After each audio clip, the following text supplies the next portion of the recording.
President Zelensky is preparing to travel to London for a summit of European leaders after clashing with President Trump and Vice President J.D. Vance. Thank you very much. It's an honor to have President Zelensky of Ukraine, and we've been working very hard, very close. So we've actually known each other for a long time. We've been dealing with each other for a long time and very well.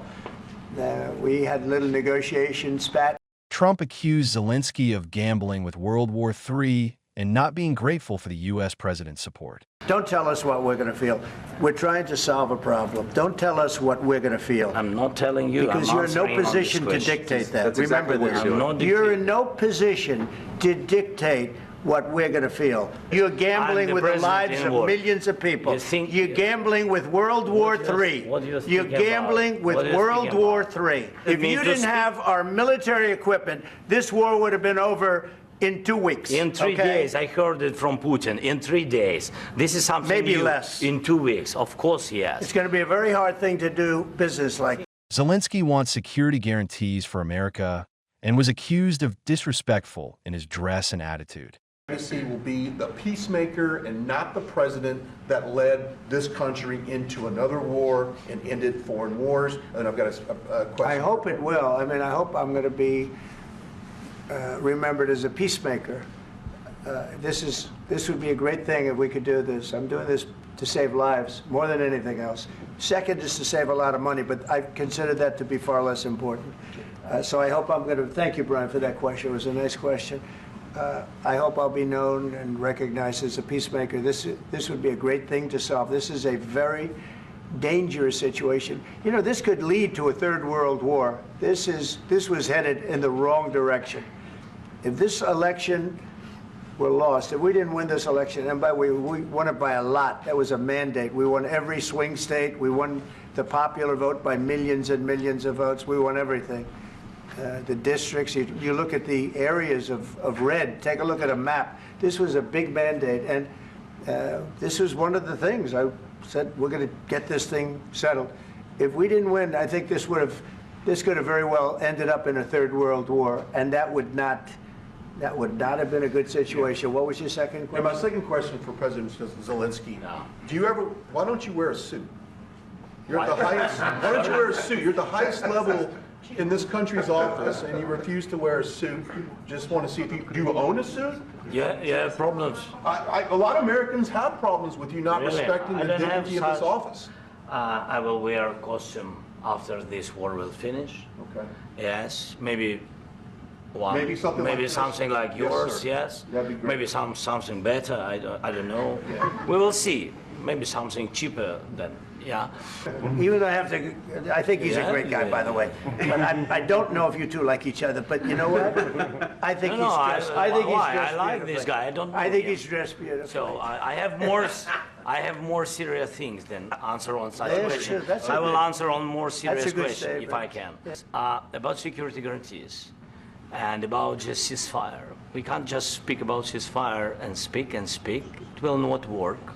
Just ceasefire will never work, because I'm like a president. I have this experience, and not only me. Ukraine before my presidency, from the 2014, Putin broken 25 times. 25 times he broken his own signature. 25 times he broken ceasefire. But he never broke to me. He never broke to me. No, you were the president.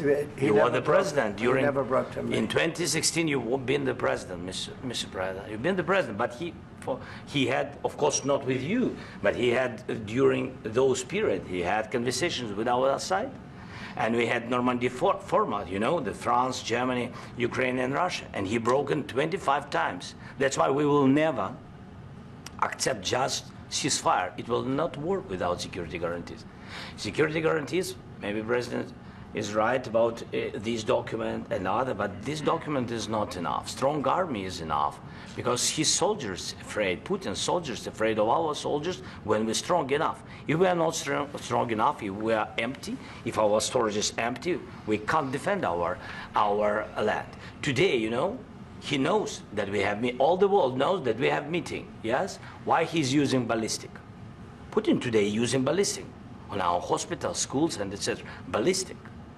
So he knows that we are here and that President Trump is really have goodwill to stop this war. And you hear now the president. So why he's using? So he doesn't want to stop. He doesn't want. But I hope that we will do it. Really, we'll do it. Security. When we speak about security guarantees, when the Europeans are ready for contingents, they need USA backstop. If there will not be United States, we will not never have any contingents, strong contingents from the Europeans, because they don't want to divide alliance, connection between the United States as the main and strongest ally and Europeans. And this is crucial, this is important. That's what we want to speak about very much. This is very important. And air defense. So air defense, really, we have big deficit with all these systems, and we need to provide this. We need it very much. Otherwise, Putin will never stop, and will go further and further. He doesn't want. He hates us, you know? It's not about me. He hates Ukrainians. He thinks that we are not a nation.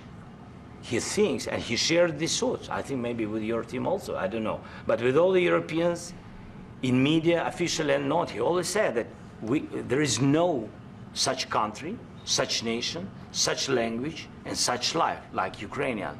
No, he really doesn't respect all the Ukrainians, and he wants to destroy us. And you are right, Mr. President, that's 2%. This document, maybe other documents, it's a very good start, very good, but it will not enough to stop this person.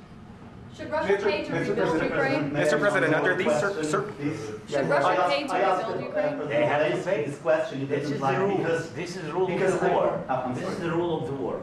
During all the centuries, all the history, this is the rule of the war. Who began, those pay.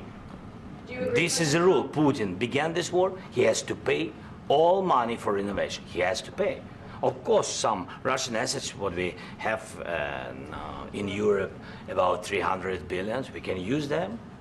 We can use for innovation and buy military support from the United States also. We can do it, but it's not enough.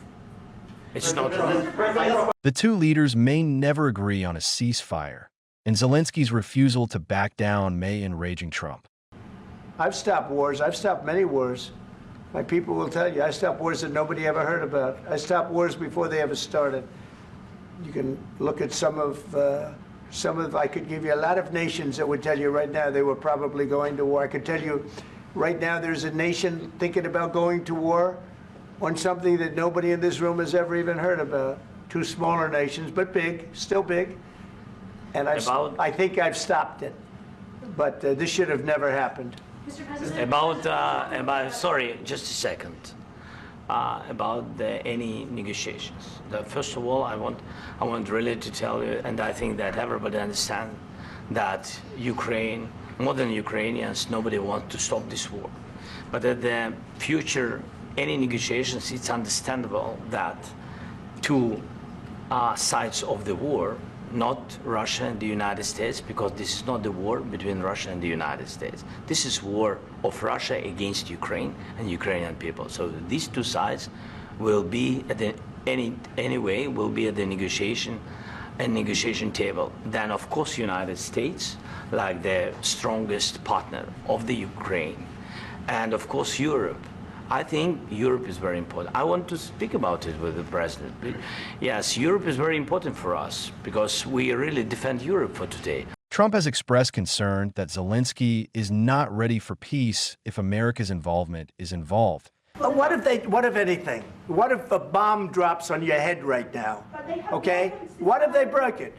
I don't know. They broke it with Biden because Biden, they didn't respect him. They didn't respect Obama.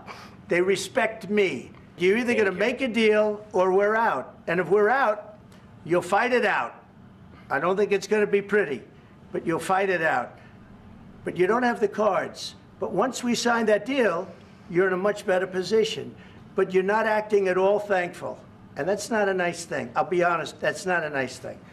All right, I think we've seen enough. What do you think? Huh? This is going to be great television, I will say that. Disrespecting the U.S. and its cherished Oval Office. Ukraine continues to fight against Russia's invasion, with President Zelensky focusing on entice America into deeper cooperation. The White House has refused to commit to a $500 billion worth of natural minerals deal, and Ukraine and Europe agree on the need for America's presence in case the war reignites. However, there's a pattern of political unity in Ukraine, with fierce rivals not holding back in parliament. European leaders have been rallying behind Ukraine, expressing their full backing for Kyiv's efforts to repel Russia's invasion. British Prime Minister Sir Keir Starmer has expressed unwavering support for Ukraine and is working to find a path forward to a lasting peace based on sovereignty and security. To work together for the security of the United Kingdom, Ukraine, and Europe as a whole. Through my discussions over recent days, we've agreed that the UK, France, and others will work with Ukraine on a plan to stop the fighting. Then we'll discuss that plan with the United States and take it forward together. The purpose of today's meeting was to unite our partners around this effort, to strengthen Ukraine and to support a just and enduring peace for the good of all of us. Our starting point must be to put Ukraine in the strongest possible position now, so that they can negotiate from a position of strength, and we are doubling down in our support. Yesterday evening, the UK signed a £2.2 billion loan to provide more military aid to Ukraine, backed not by the British taxpayer, but by the profits from frozen Russian assets. And today I'm announcing a new deal, which allows Ukraine to use £1.6 billion of UK export finance to buy more than 5,000 air defence missiles, which will be made in Belfast, creating jobs in our brilliant defence sector. This will be vital for protecting critical infrastructure now and strengthening Ukraine in securing the peace when it comes. Because we have to learn from the mistakes of the past. We cannot accept a weak deal like Minsk, which Russia can breach with ease. Instead, any deal must be backed by strength. Every nation must contribute to that in the best way that it can, bringing different capabilities and support to the table, but all taking responsibility to act, all stepping up their own share of the burden. So we agreed some important steps today. First, we will keep the military aid flowing and keep increasing the economic pressure on Russia to strengthen Ukraine now. Second, we agreed that any lasting peace must ensure Ukraine's sovereignty and security, and Ukraine must be at the table. Third, in the event of a peace deal, we will keep boosting Ukraine's own defensive capabilities to deter any future invasion. Fourth, we will go further to develop a coalition of the willing to defend a deal in Ukraine and to guarantee the peace. Not every nation will feel able to contribute, but that can't mean that we sit back. Instead, those willing will intensify planning now with real urgency. The UK is prepared to back this with boots on the ground and planes in the air. Together with others, Europe must do the heavy lifting. But to support peace in our continent and to succeed, this effort must have strong US backing.